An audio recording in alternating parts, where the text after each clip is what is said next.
بسم اللہ الرحمن الرحیم۔ السلام علیکم۔ ابن سبات بغداد کا نامی غرامی چور تھا۔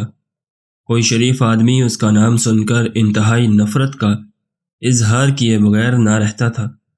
وہ اپنے پیشے میں ایسا ماہر تھا کہ 20 چوریاں کرنے کے باوجود قانون کی گرفت میں نہیں آیا تھا، لیکن آخر کب تک ایک دن حکام نے اسے گرفتار کر ہی لیا۔ قانون وقت کے مطابق اس کا ایک ہاتھ کاٹ ڈالا گیا اور پھر اس کو ایک ناقابل اصلاح مجرم قرار دے کر مدت العمر کے لیے قید خانے میں بھیج دیا گیا۔ اہل بغداد اب اس کا ذکر ہاتھ کٹے شیطان یا ایک ہاتھ کے شیطان کے نام سے کرتے تھے۔ 10 برس کی طویل زندگی قید خانے میں بسر کر کے ایک دن ابن سابات کسی طرح بھاگ نکلا اور قید خانے سے باہر آتے ہی اپنے قدیم پیشے کو ازسر نو شروع کرنے کا ارادہ کر لیا۔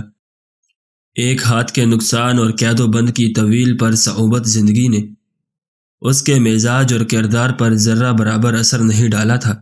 آزادی کی فضا میں سانس لیتے ہی چوری کی خواہش نے اسے بے تاب کر دیا اور رات کا اندھیرا پھیلتے ہی وہ اپنی مہم پر چل کھڑا ہوا۔ ادھر ادھر پھرتے 3 پہر رات گزر گئی، لیکن اس کو کسی مکان میں داخل ہونے کا موقع نہ مل سکا۔ آخر اسے ایک وسیع حویلی نظر آئی جس کے چاروں طرف دور دور تک سناٹا تھا۔ اس حویلی کے وسط میں ایک بہت بڑا پھاٹک تھا۔ ابن سابات پھاٹک کے پاس پہنچ کر رک گیا اور سوچنے لگا کہ اندر جانے کے لیے کون سا رستہ اختیار کیا جائے۔ اسی سوچ بچار میں اس کا ہاتھ پھاٹک پر جا پڑا۔ وہ یہ دیکھ کر حیران رہ گیا کہ دروازہ اندر سے بند نہیں تھا۔ اس نے آہستگی سے دروازہ پیچھے کی طرف دھکیلا اور اندر داخل ہو گیا۔ یہ ایک وسیع احاطہ تھا جس کے اندر چاروں طرف کمرے بنے ہوئے تھے اور وسط میں ایک بڑا کمرہ تھا۔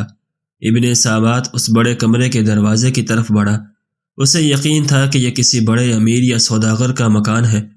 جو ہی اس نے دروازے کو ہاتھ لگایا، وہ بھی پھاٹک کی طرح فوراً کھل گیا۔ کمرے میں داخل ہو کر اس نے ادھر ادھر نظر دوڑائی تو اس کو قیمتی ساز و سامان سے بالکل خالی پایا۔ ایک طرف کھجور کے پتوں کی پرانی چٹائی بچھی ہوئی تھی، اس کے قریب چمڑے کا ایک تکیہ اور بیڑ کے خال کی چند ٹوپیاں پڑی تھیں۔ ایک گوشہ میں پشینہ کے موٹے کپڑے کے چند تھان بکھرے پڑے تھے۔ ابن سابات ایسے معمولی سامان کو دیکھ کر چلا اٹھا اور مکان کے مالک کو بے تحاشا گالیاں دینے لگا۔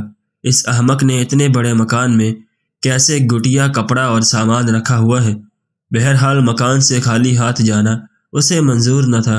اس نے پشینہ کے تھانوں کی ایک گٹھری بنائی اور اس کے باندھنے کی کوشش کرنے لگا، لیکن ہزار جتن کے باوجود ایک ہاتھ سے صوف کے موٹے کپڑے کو گرا نہ لگا سکا اور ہانپتا ہوا بیٹھ گیا۔ عین اس وقت دروازہ کھلا اور ایک شخص ہاتھ میں چراغ لیے کمرے میں داخل ہوا۔ خوف اور دہشت سے ابن سابات کے جسم پر لرزہ طاری ہو گیا۔ اس نے داخل ہونے والے آدمی کو دیکھا۔ اس کا قد دراز، کمر خمیدہ اور جسم انتہائی نحیف تھا، جس پر ہلکے رنگ کی ایک لمبی قبا تھی اور سر پر بیڑ کی خال کی کشادہ سیاہ ٹوپی تھی۔ اس قدر نحیف و نزار ہونے کے باوجود اس شخص کے چہرے پر عجیب طرح کا اطمینان اور نور تھا۔ اس کی آنکھوں میں ایسی چمک تھی جس سے کوئی دوسرا شخص اثر پذیر ہوئے بغیر نہیں رہ سکتا تھا۔ اس نے کمرے میں داخل ہو کر چراغ ایک طرف رکھ دیا اور انتہائی شیریں آواز میں ابن سابات سے مخاطب ہو کر کہا، میرے بھائی، خدا تم پر رحم کرے، یہ کام روشنی اور کسی ساتھی کی مدد کے بغیر انجام نہیں پا سکتا۔ دیکھو یہ چراغ روشن ہے اور تمہاری مدد کے لیے میں حاضر ہوں۔ اب ہم دونوں یہ کام اطمینان کے ساتھ کر لیں گے۔ ابن سابات حیرت سے اجنبی کے منہ کی طرف تک رہا تھا اور اس کی سمجھ میں نہیں آ رہا تھا کہ یہ کیا معاملہ ہے۔ اتنے میں اجنبی نے تھانوں کو 2 حصوں میں تقسیم کر دیا اور پھر ان کی الگ الگ 2 گٹریاں باندھ لی۔ پھر اچانک اسے خیال آیا اور اس نے ابن سابات سے مخاطب ہو کر کہا، میرے بھائی، مجھے معاف کرنا۔ مجھے خیال ہی نہیں تھا کہ ایسا تھکا دینے والا کام کر کے تمہیں بھوک لگ رہی ہوگی۔ میں ابھی تمہارے لیے گرم گرم دودھ لاتا ہوں، اسے پی کر تم تازہ دم ہو جاؤ گے۔ یہ کہہ کر اجنبی کمرے سے باہر نکل گیا اور ابن سابات عالم تخیر میں کھو گیا۔ یکایک اسے کوئی خیال آیا اور اس نے ماتھے پر ہاتھ مار کر کہا، میں بھی کیسا احمق ہوں، اتنا بھی نہ سمجھ سکا یہ کوئی میرا ہی ہم پیشہ ہے۔ اتفاق سے آج ہم دونوں اس مکان میں جمع ہو گئے ہیں۔ یہ گھر کا بھیدی معلوم ہوتا ہے۔ اسے معلوم تھا کہ آج یہ مکان رہنے والوں سے خالی ہے، اسی لیے وہ روشنی کا سامان لے کر آیا۔ جب اس نے دیکھا کہ میں پہلے سے پہنچا ہوا ہوں تو اس سامان میں سے آدھے کا حقدار بننے کے لیے میرا ساتھ دینے پر آمادہ ہو گیا۔ وہ یہی سوچ رہا تھا کہ اجنبی ہاتھ میں دودھ کا پیالہ لیے پھر کمرے میں داخل ہوا اور یہ کہہ کر پیالہ ابن سابات کے ہاتھ میں پکڑا دیا کہ اسے پی لو، یہ تمہاری بھوک اور تھکان دور کر دے گا۔ ابن سابات کو فی الواقعہ سخت بھوک لگ رہی تھی۔ اس نے آنا فانا دودھ کا پیالہ خالی کر دیا اور پھر کڑک کر اجنبی سے کہا، دیکھو میں تم سے پہلے پہنچ گیا تھا، اس لیے ہمارے پیشے کے اصول کے مطابق تمہارا اس مال پر متعلق کوئی حق نہیں، تاہم تم نے مال سمیٹنے میں جس مستعدی کا ثبوت دیا ہے اس کے پیش نظر میں تمہیں تھوڑا بہت مال دے دوں گا، چلو اب گٹھریاں اٹھائیں اور چلے۔ ابن سابات کے جواب میں اجنبی مسکرایا اور پھر شفقت آمیز لہجے میں کہا، میرے بھائی تم میرے حصے کا خیال کر کے کیوں اپنا دل میلا کرتے ہو؟ میں تم سے کسی چیز کا مطالبہ نہیں کروں گا۔ تمہارا ایک ہاتھ ہے، یہ چھوٹی گٹھری تم اٹھا لو اور بڑی گٹھری میں اٹھا لیتا ہوں، جہاں تم کہہ دو میں پہنچا دوں گا۔ ابن سابات نے کہا، بس ٹھیک ہے، تمہیں مجھ سے بہتر سردار سارے ملک میں نہیں مل سکتا، میں یہ چھوٹی گٹھری اٹھا لیتا ہوں اور تم بڑی گٹھری اٹھا کر میرے آگے آگے چلو۔ نحیف الجثہ اجنبی نے پورا زور لگا کر بڑی گٹھری کمر پر لا دی۔ اس کی خمیدہ کمر اس کے بوجھ سے اور بھی خمیدہ ہو گئی اور وہ آہستہ آہستہ قدم اٹھاتا ابن سابات کے آگے آگے چل پڑا۔ لیکن ابن سابات کو بہت عجلت تھی، کیونکہ رات بہت تیزی سے ختم ہو رہی تھی اور وہ بار بار اجنبی کو ٹوک دیتا کہ تیز چلو۔ وہ اجنبی کئی بار ٹھوکر کھا کر گرا، لیکن پھر اٹھ کر کھڑا ہوا اور ہانپتا کانپتا پھر تیز تیز قدم اٹھانے لگا۔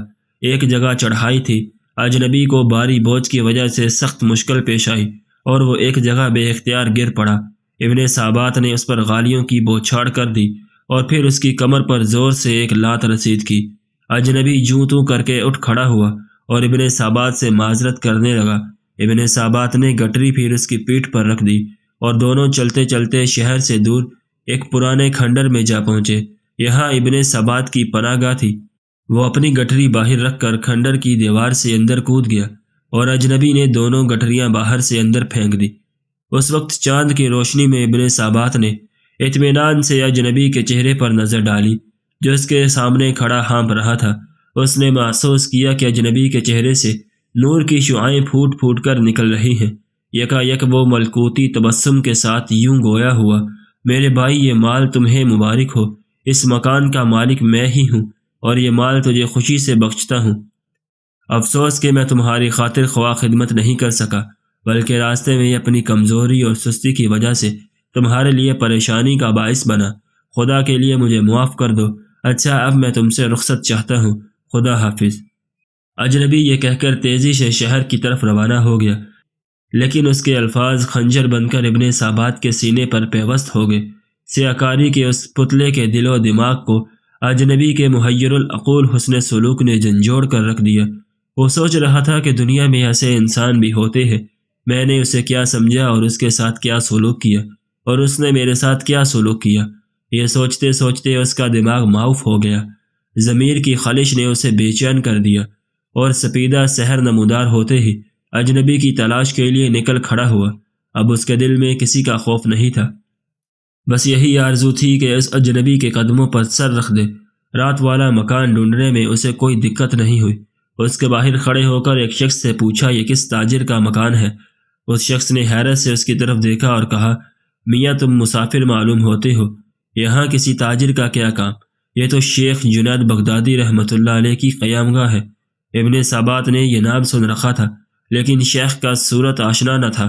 پھاٹک سے اندر داخل ہوا اور دیکھا کہ سامنے والے بڑے کمرے کا دروازہ کھلا ہے اور چٹائی پر تکیہ سے سہارا لگائے وہی رات والا اجنبی بیٹھا ہے اور اس کے سامنے 30-40 آدمی مؤدبانہ انداز میں بیٹھے ہیں۔ ابن سابات تھٹک کر وہیں کھڑا ہو گیا۔ اتنے میں مسجد سے اذان کی آواز آئی، لوگ اٹھ کر کھڑے ہوئے۔ جب وہ سب چلے گئے تو شیخ بھی اٹھے۔ جو ہی انہوں نے دروازے کے باہر قدم رکھا، ابن سابات روتا ہوا ان کے قدموں پر گر گیا۔ انفعال کے آنسوؤں نے اس کے دل کی ساری سیاہی دھو ڈالی تھی۔ شیخ نے نہایت محبت اور شفقت سے اس کو زمین سے اٹھایا اور گلے لگا لیا۔ ابن سابات کے دل کی دنیا اب بدل چکی تھی، دوسروں نے جو راہ برسوں میں نہیں دیکھی تھی ابن سابات نے 2 چند لمحوں میں طے کر لی۔ وہ شیخ کے حلقے ارادت میں داخل ہو گیا اور ان کے فیض صحت سے ہتھ کٹے شیطان کی بجائے شیخ احمد ابن ثبات رحمۃ اللہ علیہ بن گیا اور اہل اللہ میں شمار ہوا۔ جس شخص کو 40 سال تک دنیا کی ہولناک سزائیں نہ بدل سکیں، اس کو ایک مرد خدا کے حسن اخلاق اور قربانی نے چند ساعتوں میں خاصان خدا کے صف میں شامل کر دیا۔ اندازہ کیجئے کہ اچھے اخلاق اپنے اندر کس قدر طاقت رکھتے ہیں۔ جسے تلوار کی طاقت مسخر نہ کر سکے، اسے اچھے اخلاق مسخر کر ڈالتے ہیں۔ چنانچہ اس واقعہ سے ہمیں یہ سبق ملا کہ ہر حال میں اپنے اخلاق اچھے رکھے، بے شک اسی میں ہماری فلاح ہے۔ دعا ہے کہ اللہ تعالی ہم سب کو عمل کرنے کی توفیق عطا فرمائے، آمین یا رب العالمین۔ ناظرین، اگر آپ کو آج کی ہماری یہ ویڈیو پسند آئی ہو تو ہماری ویڈیو کو لائک کریں اور اپنے دوستوں کے ساتھ شیئر بھی ضرور کریں، اور اگر آپ نے ابھی تک ہمارا چینل سبسکرائب نہیں کیا تو ہمارے چینل کو بھی سبسکرائب کر لیں۔